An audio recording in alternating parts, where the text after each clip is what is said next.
Hi, it's Hazel and welcome to my channel, Hazel Anaka Design. This video is going to be slightly different in that it will all be similar to what you're seeing here. I recently acquired a set of these sort of interior drawings and I'm fascinated by them, and I also am wondering, of course, you know, the usual thing about, well, how can I possibly turn this into a supply for journal making? But before I get into it and show you all the pieces, incidentally, this is the smallest one. The matted size is 9.5 by 12.5. The largest is 20 by 30, so that'll be a case of shifting back and forth. I do want to, before I begin, say that this was part of an auction lot purchase, and I am using the hashtags as I do on all my thrifting videos. Hashtag Thrifty Canucks, hosted by Kim Newberg. Thrifted Treasures, hosted by Dale at Not Too Shabby Chic. And Thrifty Thursday, hosted by Sheree at Turquoise Dreaming. Now, the Thursday one is a bit iffy because, well, I usually try to do my thrifting videos on Thursdays, but we'll see. Anyway, before I go any further, I also wanted to do a shout out to Kim. If you're a fan of her and her channel, you know that she took a self-imposed break to work on some commissioned journal projects, and also to pick 1 million, or maybe it was 2 million blackberries. Kim, if you're watching, I just wanted to say, miss your presence on YouTube. I think about you often, and I hope that you haven't forsaken journal making to become a full-time fruit stand operator or pie maker. If you saw an Instagram post a while back, I was working with scraps and she was making blackberry pies. So I don't know how that actually works in the real world. Okay, one other thing before I finally begin. If on a video like this, if you see that I've got one of these backdrops or cloth, just a little insider tip, a little insider secret, it's because it was easier to cover this stuff on my desk than to actually clean it up and put it away. So, finally, to begin. Now, I realize that there's probably glare on this. Okay, so the artist in each case was Ritsuko Kobayashi. Now, to me, that sounds Japanese. Don't know. I think, obviously, I will save the mats because I've often told you, look at how easily that, so this kind of stuff kind of dates this for me. You know, I don't think that that's necessarily how a person would frame things these days. But if I take this off, the glare will be reduced and the size of this particular elevation would be more manageable to look at. Okay, so Ritsuko Kobayashi. I pulled a Sandy, aka Wilhelmina, and thought, oh, wouldn't it be interesting, because none of these drawings are dated, wouldn't it be interesting, excuse me, if I could find something about her? I'm thinking that's a her. I'm positive that's a her. So I did a quick Google search and found out that there are several people by that name. And then I thought, to me, because on the backs of some of these, there are grades. So I'm thinking she was either an architecture student or maybe was in some sort of a design course or, you know, a drafts person or, you know, whatever. And I thought, oh, wouldn't it be great if I could tell you that she's alive and well and living in whatever and so on. Well, I did put in my search engine, what's her first name? Ritsuko Kobayashi, architect, because I thought that was one guess. Well, it turns out that there was a result, and it was in northern Canada, in Whitehorse. And of course, as I looked at it, it's not her, it's somebody by the name of Jack. This is so beautiful.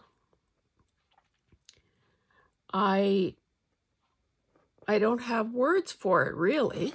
Now this, it says Deltex Bright White Illustration Board Cold Press. So this would sort of be the equivalent of a matte board thickness. So, you know, what can I do with this? You know, maybe for those of us who love architecture and interiors and interior decorating and that whole staging bit, this, you know, could possibly be cut in half, or, well, how big is the actual drawing? 5.5 by, or 5 1/4 by 8 and something. So too big for a normal, to use, say, as a, you know, maybe coat it with a spray, because I would say that's watercolor. So I can't risk activating the paint, but a spray fixative would probably preserve it, and or clear gesso or something like that. So it could be a writing board in a journal or whatever. So this is the smallest one. Oh, I have to say, there was also Ritsuko Kobayashi, who seems to have designed artificial limbs. So I thought that was really cool too. Okay, this one, which is equally beautiful. Okay, this one is on watercolor paper. So look, she got an A in drawing, an A in color, and an A in rendering. So her marks were really good, near as I could tell, although she did seem to have gotten maybe penalized at least once for a late assignment. But isn't that beautiful? I mean, we've all seen chairs like this. Some of us own chairs like this. And to have, you know, rendered that upholstery fabric so beautifully, and that, you know, that cherry wood, I mean, it's gorgeous. Let's just see roughly. So watercolor paper, obviously paper would be easier to work with than not. So to give it a bit of a margin, you know, 9.5 by, say, 7-ish. And of course, I do, not in the house, but in my other studio space, my standalone studio, I do have a set of architectural drawing drawers. So, you know, the really shallow drawers, and that's where I have been storing old unframed paintings and or a bunch of specialty paper. Okay, what I wanted to say about this. Now, you don't have to, you know, buy something at an auction. Quite often, even at thrift stores, you can see and get quite cheaply pre-cut matte board openings like this. So what I have said in some videos is that if you cut this in half, say, now her writing is there, but a person could use, well, that's a bit distracting. Oh, why am I throwing this tape away? It's perfectly good. Anyway, what I was starting to say, and why don't I just do it, maybe? This is kind of unceremonious, but so take an old matte board opening. No. And create 2 L's. So, well, I don't think we need it that big. So let's just do this and this. Now, I should have probably Oh, it would have been better if I'd have done the other one, but this will serve the purpose. So suppose you could then use these two pieces as a viewfinder. And because they're not attached, you can make it as big or as small as you want. So if you were looking at a painting that you had done, or some doodling, or a magazine paper, or anything really, a piece of, say, a digital or something, and you wanted to isolate a certain element and see if that is going to be the perfect thing. Do you crop it there, or do you crop it there? Is it better if you were to do it, you know, in this style and format of these proportions, I mean? So this is a good tool to have near you. And of course, we know how we love having tools near us. Okay, let's keep going. This one, look at this fancy framing. It's almost, dare I say, it's almost coffin shaped. Okay, so, oh, she lived in Washington. Or, well, I shouldn't say, maybe she still does. Who knows? This is a different brand of presentation board. Oh, this comes off. That's good. No, I won't bother taking this apart because you've already seen how I do that. I just, you know, regret that you would have some glare. But who among us could draw these delicate-legged chairs, a chandelier, drapes, valance, you know, pinch pleats, crown molding, a fireplace, corbels, a bookcase, a skirted table, a plant, a floral arrangement, a painting, a grand piano, and a stool? Maybe. But what would it take to do that? So, okay, this one is on presentation board. So let's get a rough idea of size. It's more than 14 inches and probably about 8 inches or so, the actual, you know, height-wise. So, again, beautiful. This one, well, I'll have to move it. Maybe I'll show it to you sideways. This is really, okay, here she got, oh, see, she would have gotten an A+ for drafting, design, color, and rendering. But because she was late, that was knocked back to A's. And this is Grumbacher illustration board. And of course, there's no year on that. This is heavy. This is matted. I really should try to separate this to see. To reduce the bulk. Oh, see, that's just cello. Now this, okay, what I could do here, obviously, is using either a really sharp knife and a meter stick, or, well, how wide is this? Yeah, this is too wide for my my Fisker's cutter. But I could hack away at this, just with scissors probably, or a knife, and then trim it in closer, maybe leaving a tiny little border. But honest to goodness, can I just say that anything that we are doing these days, let's try to date our stuff so that sometime in the future, we get, you know, people who are curious and come upon our stuff and think, oh my God, what a talent. Oh, can actually figure out when it was done.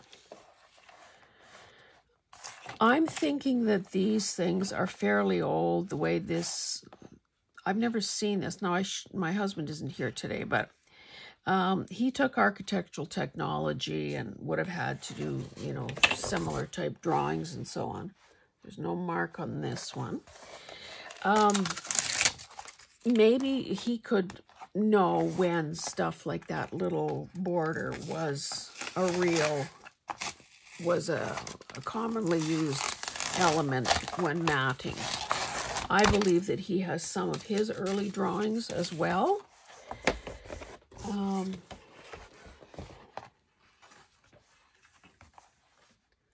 So that's what that one looks like. And again, it's on basically presentation board.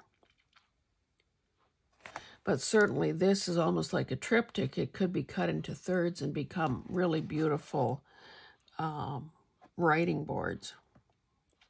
Or, and I don't know that I've come across one, because landscape is typically, you know, wider than it is tall.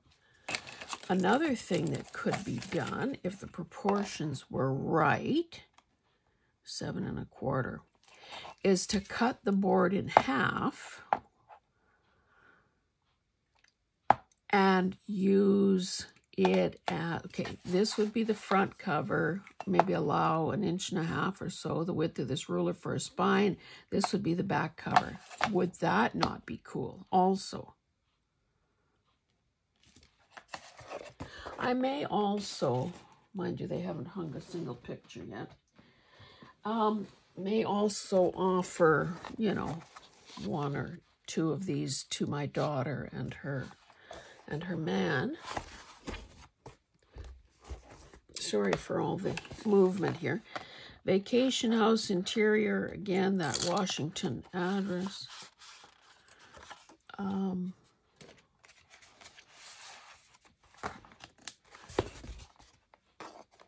Yeah, I can take this apart. If anybody ever actually used one of these as a piece of art on their walls. See, I don't even know what kind of tape this is. It is clearly not archival. Or, I mean, yeah, archival, acid-free, whatever, because you can see the discoloration that has been done.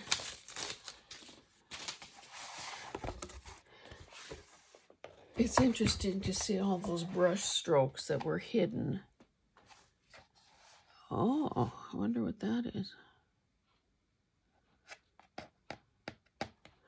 Now, because she's Japanese or Korean or who knows what nationality, it could be that those symbols there mean something, but I just can't read them. This Ukrainian kid can't read them. Like, here is definitely an Asian letter of some sort. Now 50, would that mean 1950? I don't know.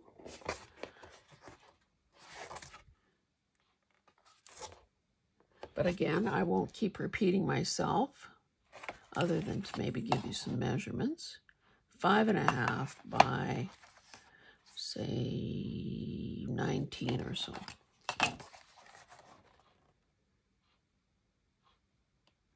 That's like an Eames chair. Roman shade, pendant lighting, bamboo, and everything is so uncluttered. Clearly not a journal maker's house. And the feng shui is probably very good, because you know how I love talking about that too. Okay, we're getting bigger and bigger. This is the only black and white one here. Oh, this is the exterior of that vacation house. I'm going to, sorry, I think it's interesting. Well, I hope it's interesting. Of course, you always have the option of leaving if this doesn't fascinate you as much as it fascinates me.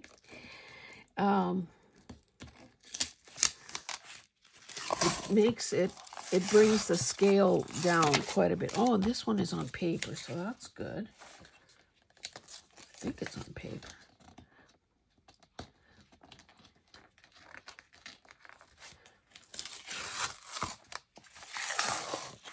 When my mom and I had our shop, we did, you know, when you have a business in a small town, you have to, well, you try to be everything to everyone, you know. save people that hour drive to the big city, blah, blah, blah. Dollar stores didn't yet exist. Oh, this is just a backing board, so I can use that. This is, oh, it's almost like tracing paper.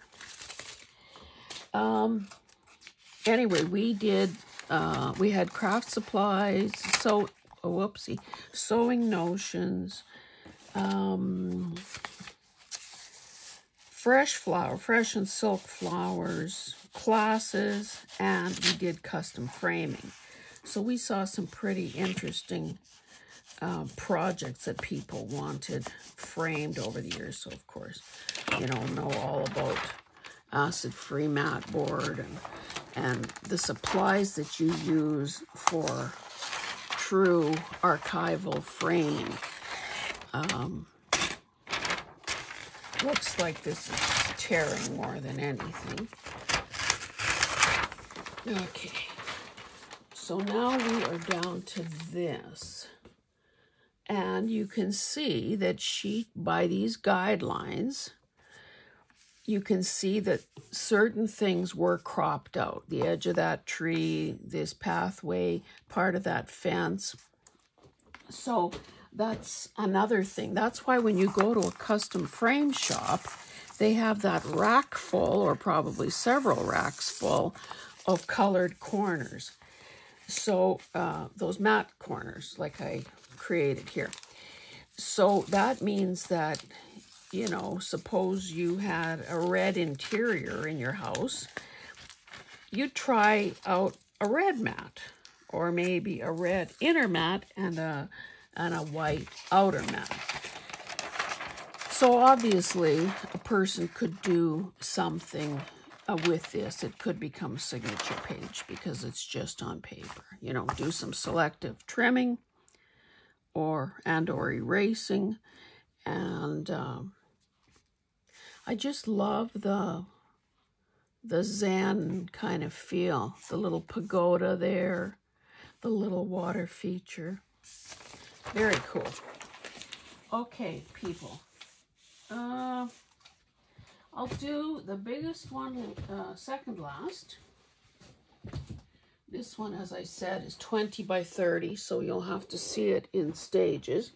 Now this one is labeled as apartment and terrace, floor plan and elevation, and as always the scale is 1/4 inch equals 1 foot. So I will just try to slowly pan across here.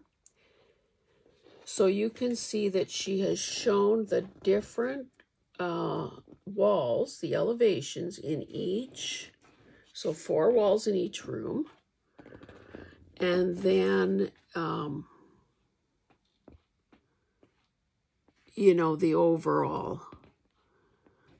So here is a bed, dresser probably, not sure what that is. That looks like an ottoman maybe, and a lamp, bedside tables, and a closet.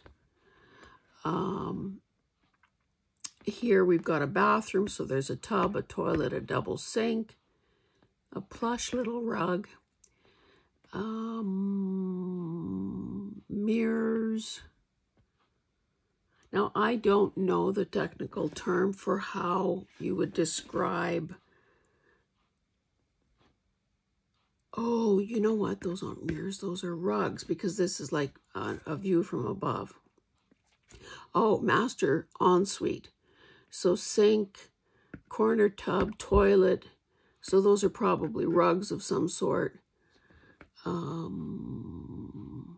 Chair, side table, credenza maybe, whatever. So I'll just try to slowly move this across. Maybe I'll angle it slightly. You can see that this part here is the kitchen. And then I've got obstacles in the way. I can't hold this very smooth, I can't do this very smoothly. But here is the overall. So kitchen, dining room, living room, bedroom, I guess. And then how do you get to that part?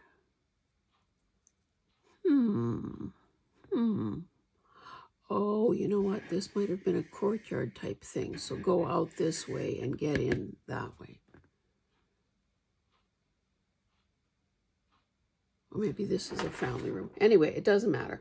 We're not buying the place. We're not even going there as an Airbnb.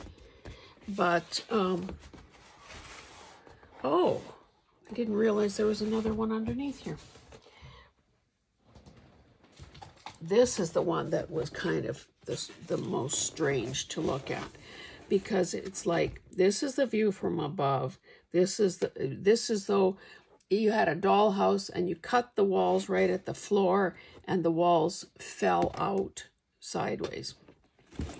So just to explain that, so here's some logs in this fireplace. There's the same log right there. This chair is this chair. This frame and seat is the frame and seat from that chair. Same thing with this couch and so on. So this is definitely on a mat board weight thing, but these would be most effective to cut them out, you know, piece by piece. Then they're more a scale that a person could actually use. Plus, of course, they, another thing that just occurred to me is that if a person was doing, sorry, my hair is falling apart here. If a person was doing a journal on architecture or interiors, one of these smaller type things could be a journal topper, just to sort of give you a sneak peek as to what might be inside. And then, whoops, the final one is a salon. Ooh. This almost seems, well, petite means small, of course. Trianon, and that's almost, I don't know, that's not how you spell Versailles, but anyway, this is a gorgeous one. Again, with very fancy dancy matting. So let me just quickly measure this. So the mat opening is 10 and 3/8 by about 18 inches. So again, swagged drapes, chandelier, mirrors. So look at that. You have to do reflections. There's the chandelier reflected here and here. What kind of a skill set does that take? Pray tell. Look at all the raised, maybe I'm pointing and you can't see, the raised panels on the wall. The decorative, like, unbelievable. A mantle clock. A little fancy dancy fire screen. And like upholstered chairs with, you can see a hint of what the pattern would have been. What is the word? I haven't been watching HGTV probably for 5 years. I've forgotten what this thing on the ceiling is called. But I don't know. I guess I'm going to end here because I've run out of drawings to show you. But I would just ask that in the comments, and please do comment. I mean, you know, I feel like a broken record asking for that. So does every other YouTube creator. But it truly makes a difference, both to the algorithms and to how we feel about ourselves as we create this content for you. Anyway, when you comment, please tell me if you've got any other bright ideas as to what could be done with these drawings, and what your favorite one was. Like, do you love this one the most? Do you like that fancy chair? Do you have any guesses as to who Ritsuko Kobayashi was or is? I shouldn't keep assuming that she's no longer with us. Anyway, I will stop there. I hope that you have enjoyed this as much as I have. You know, quite often when we bid on online auctions, we're not quite sure what it is that we're getting. It's a bit like a cat in a bag. And it's always a pleasant surprise when the purchase is actually better than you'd hoped for, or better than you thought you were, you know, better than you hoped for, as opposed to, oh dear, why did I buy this, kind of a reaction. So anyway, thank you so much for joining me, and we'll see you in the next one, guys. Bye.